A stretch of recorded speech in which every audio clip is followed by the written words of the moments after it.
Let's pause for a minute to talk about Anchor by Spotify. Anchor is an easy to use, one stop shop to create and host your podcast. When we started making Sleeping with the Numbers, we used other hosts first that forced us to manually upload to Apple Music, Spotify, and Google Podcasts. But with Anchor, you simply upload to a single spot and it distributes it automatically to all of these locations. But that isn't all. With Anchor, you can easily record, edit, and even add music directly from Spotify to your podcast to make it sound even better. So if you've been waiting around to create a podcast, wait no longer, because Anchor by Spotify makes it extremely easy to do. Anchor is completely free and can be used by downloading the mobile app on iOS or Android, or even right from their website, anchor.fm. Make an account today and get podcasting. As far back as I can remember, I always wanted to be a gangster.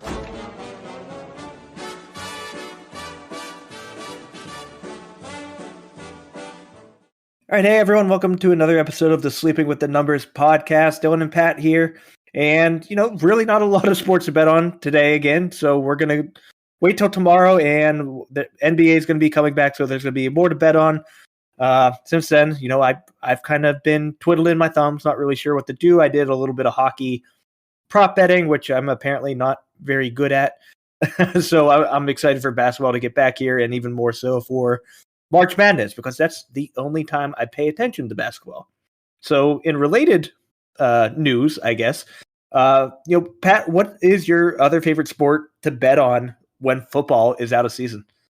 Well, I usually go for soccer, and for me, the reason for that is, one, it's personally my favorite sport, so I know more about it. I feel like I'm not making guess bets like I would if I bet hockey or NBA, but the great thing about soccer is that you can honestly bet at any point in the year if you really wanted to, and it's still entertaining. Like right now, the European leagues are probably 3/4 of the way done, and in about a month and a half, we can start betting on MLS games. Well, actually, not even a month and a half, even closer. I think the opening day is within the next week, and then they kind of started off slow, so you can bet on soccer literally whenever you want.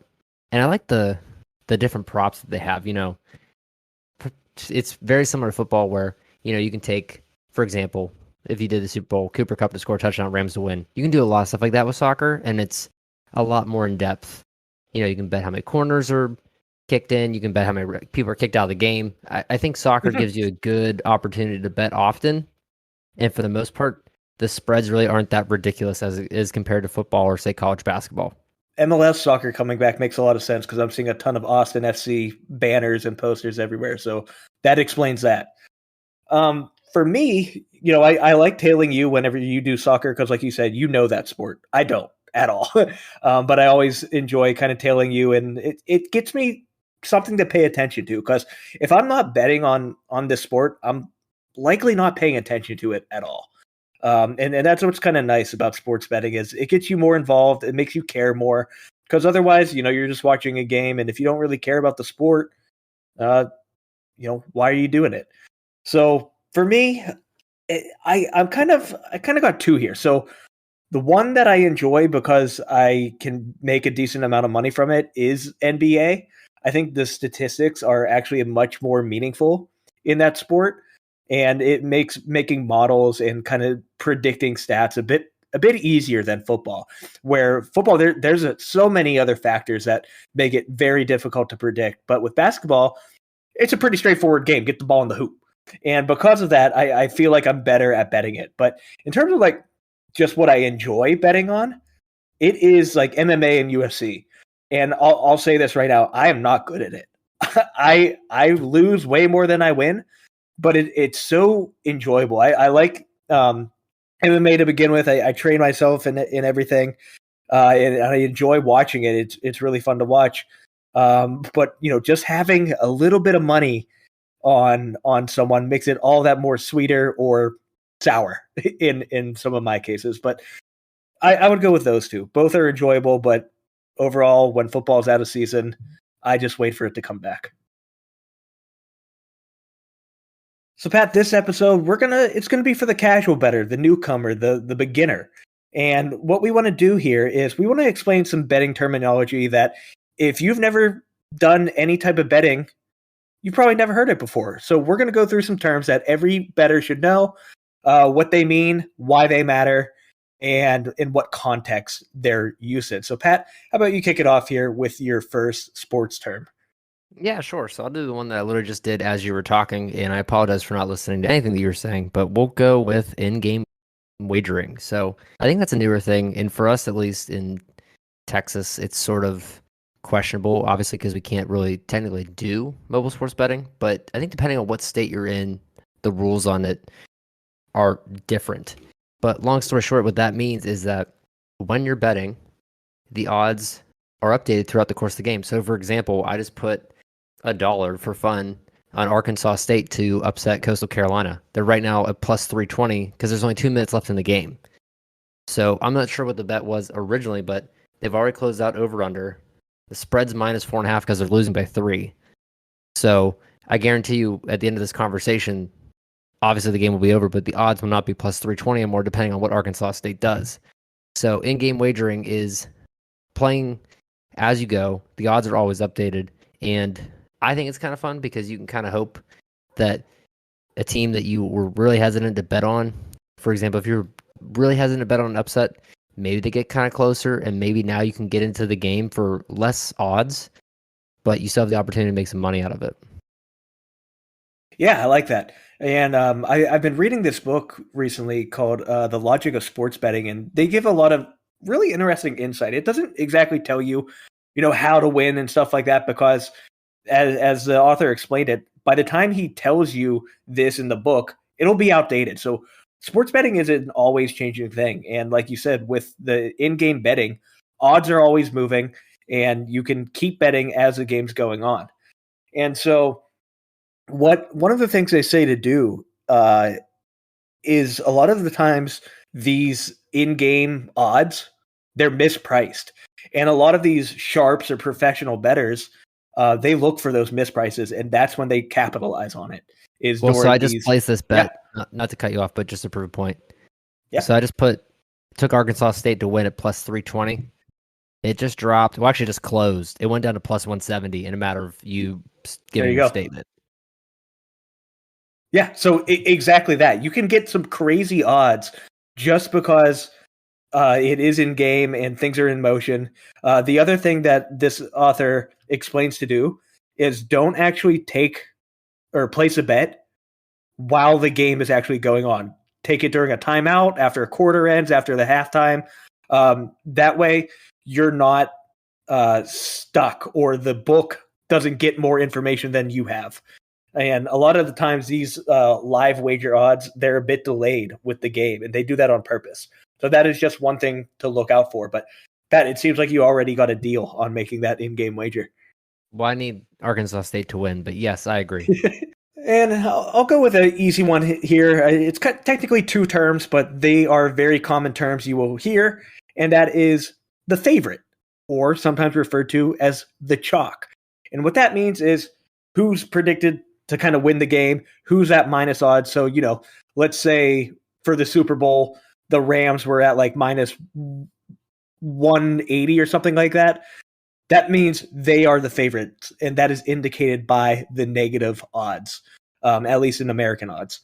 And then the underdog is usually at plus odds.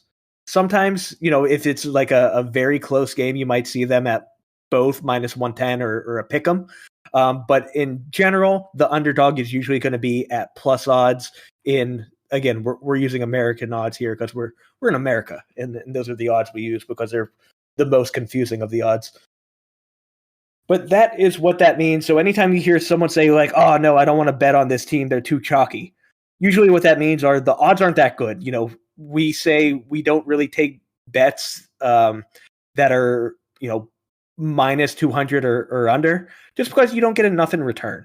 And when people say, "Oh, they're too chalky," that is usually what they are referring to. Yeah, that's super interesting. And to be honest, even as someone who consistently looks at my account every day, that's a word that I personally don't use, but I also don't necessarily live in a state where sports betting is super popular. So that's interesting, though. And now I see it, the ESPN Chalk. That makes a lot of sense now I'm looking at it. So their gambling site is Chalk. So who would have thought? So moving on to one more. Actually, I have a 3-part thing just because it kind of makes more sense to talk about them all at the same time. So the first one of this group is spread, and I think most people understand what the spread is, but just to really dumb it down, the spread is obviously taking a team to try to even out the playing field in sense of points. So obviously when you pick the money line, that's a straight winner. So I'm looking at my phone right now. Mississippi's playing Auburn. Mississippi's plus 950 money line because they're losing by 7 in the second half. They're probably not going to win. However, they're getting plus 12.5 points on the spread, and their odds are only minus 115. So what the spread's attempting to do is trying to make the game more even, and in turn, try to spread that money out for the casino or sportsbook or whatever you're going through. So that's the concept of the spread. The spread will always kind of be what their models represent. So I think you and I have known for doing the football for the past year that the spread's always super close, regardless of what we think is logical.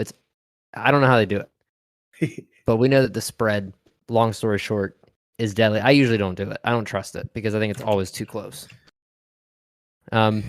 Next one I have, and something that I commonly do because of knowing how close the spread is, buying points.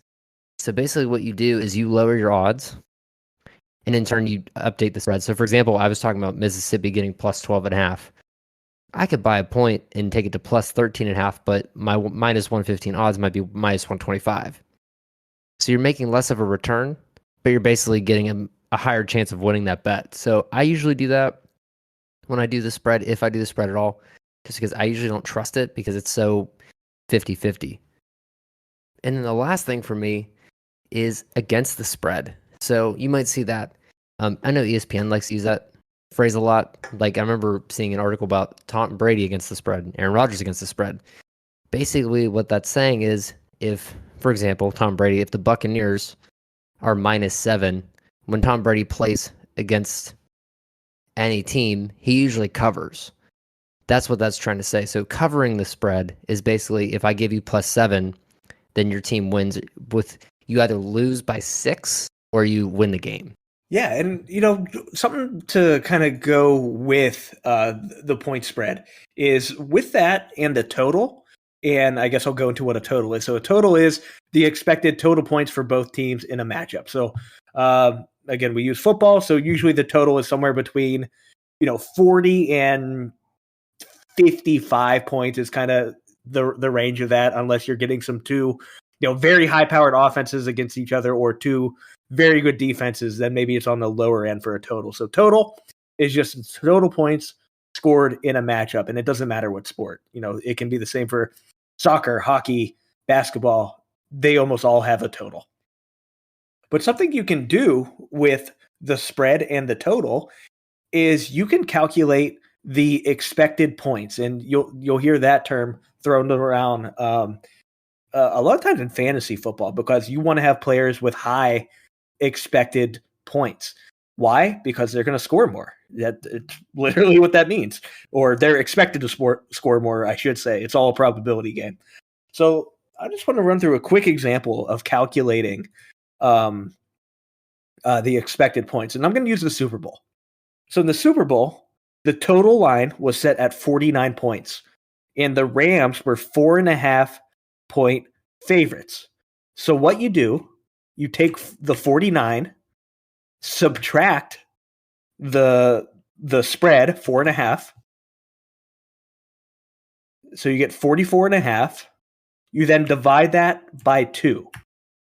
And because you divide that by 2, you're getting those points going to each of the teams. So if you do 49 minus 4.5, divided by 2, 22.25 going to both the Bengals and the Rams. But if you remember, the Rams are the favorite in this matchup. So they got to get more points. That's how you win a game. So we add back that 4.5 to the Rams' expected points. So now, when I add that back, the expected points for the Super Bowl was 26.75 for the Rams and 22.25 for the Bengals. So again, if you're playing fantasy football, why does this matter to you? Well, you want the team who's going to be scoring a lot of points.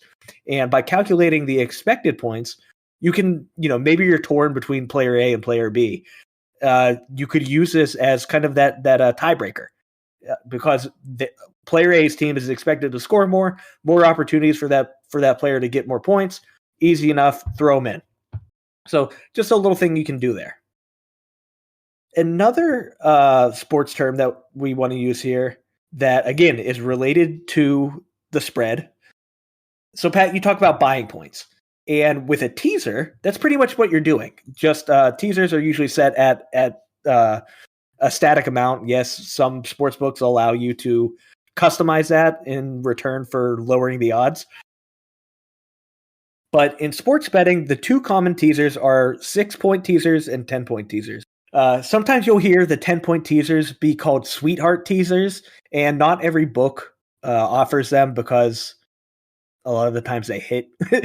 Because a lot of, if you look at just this year, a lot of games were within 10 points of each other between the teams. So if you're doing a teaser, what you do is, so let's say, let me pull up some actual numbers here that we can use. So I'm going to go back to, I'll go to the wild card round here, and perfect. I'll do the Bengals, who were 6-point favorites, and Kansas City, who were 11.5-point favorites against the Steelers. We know how that went. So with the teaser, you're picking two teams, and you're giving them, like I said, 6 or 10 points on their spread. So for Cincinnati, since they are minus 6-point favorites, with a teaser, you add that 6 points. So all they have to do is win the game, and that part of the teaser hits. Now, a key thing about a teaser, you have to do this with 2 or more teams. You cannot just take Cincinnati and give them 6 more points. That no book would ever let you do that. So to kind of make it more difficult to hit, you have to do it with 2 or more teams. So the second team, like I said, we have Kansas City at minus 11.5. We're also giving them 6 points. So now Kansas City has to win by 5.5, which they did. They won by 21.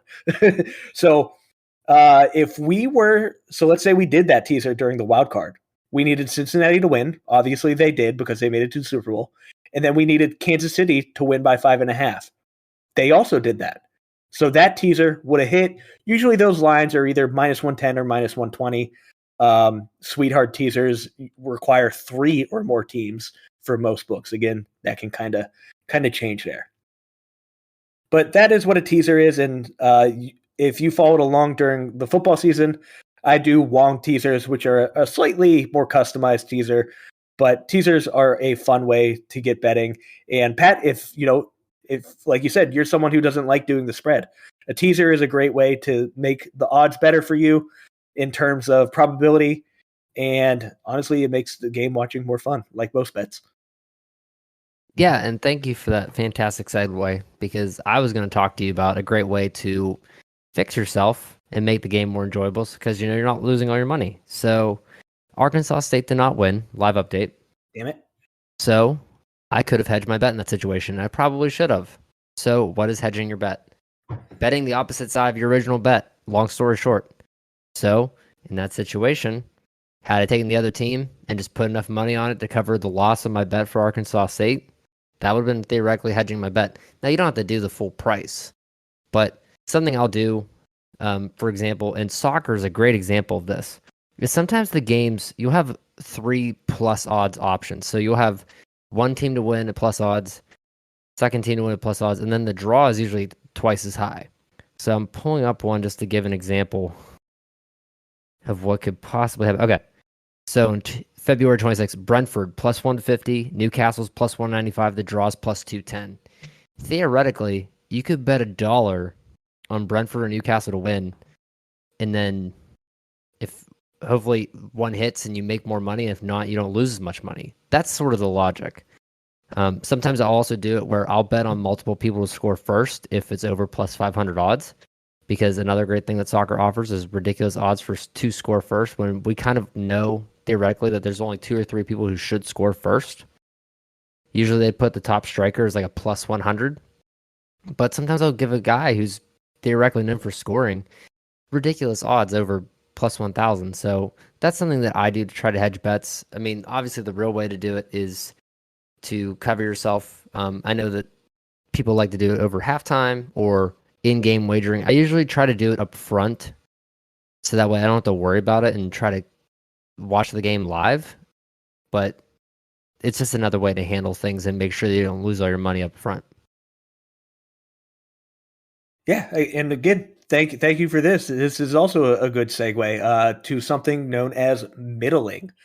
And a middle is it is a hedge. It is a hedge type bet, but it also gives you an opportunity to hit both bets at once. So an example I'll take here, I'll just look at, it's basketball season now here. So let me just go to the NBA. They come back tomorrow. Cleveland, Detroit. They have a total over under set at 209 points. So what you can do, let's say you bet the over. You say it's going to be over 209. Cool. And then, you're fine with that bet. You're just going to let it ride. And then tomorrow comes and the total changed. So now the over under line is set at 211. And you're like, okay, well, here's an opportunity to middle. And the way you middle is then at that 211, you take the under. So now you have the over 209 and the under 211. So you have a chance to hit both bets if there's exactly 210 points scored. Now, of course, that's a very slim margin, but because it's a hedge, you really do not have that much at risk here. Maybe you lose, like, let's say $10 bet on both sides. If one of those is going to hit, and you have the chance of both of them hitting, so maybe at most you lose like $1 or something like that. But it gives you a chance to hit both bets and make double your money. Probably not double your money given the odds, but still, it is a useful tactic that a lot of sharps use. And now I segue to myself here. What is a sharp? A sharp is a professional bettor. That's really all it is. So when people say, oh, sharp money is on Gonzaga to win this game, all that means is people who are known as professional bettors have a lot of money on Gonzaga. Or on the opposite side of that, a square. So, let's say you're new to betting and you're listening to our podcast, learning more, kind of giving yourself some more information. Technically, you're probably a square, which is a casual gambler, someone who isn't really known for sports gambling, but, it's Super Bowl time or it's March Madness time and they want to get in on some betting. You're a square. That is what you are known as in the sports betting world. Okay, yeah. So I think for our last topic, we're going to do parlay. So if you don't know what a parlay is, that's basically where you take multiple bets and they all have to hit. Now, there's another version called a round robin where basically you make a bunch of little bets, and depending on how much you win, you can actually make similar money to a parlay. But I usually don't take those because I find it very difficult to find the right odds to make a round robin worth it. But to give you an example, I'm going to go back to Premier League. We have Arsenal right now. They're minus 145 to beat Wolverhampton. And we also have Southampton. They're minus 185 to beat Norwich.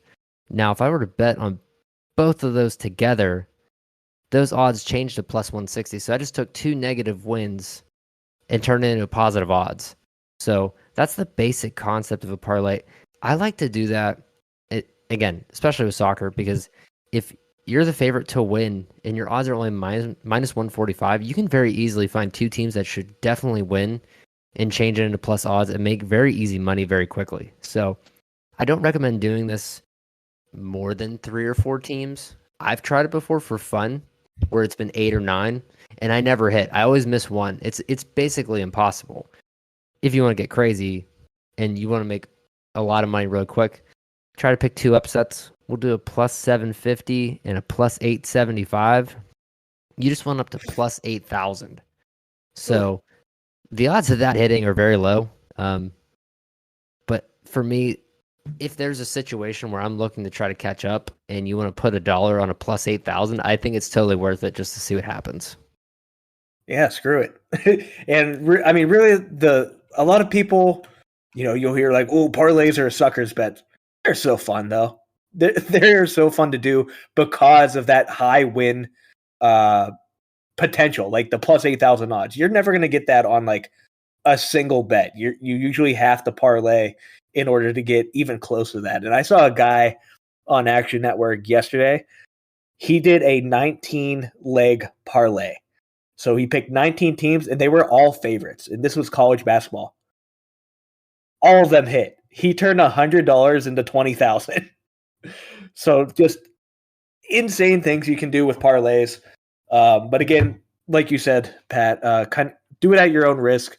I'm with you, doing only 2 or 3 leg parlays at a time, and you can do that with the round robin technique that you spoke of. If you do a round robin, essentially it's just a bunch of little parlays put together. So you can pick 5 teams, but let's say you only want to do a maximum 3 leg parlay. You can do that with a round robin, and it will make those bets for you, so you don't have to do it manually.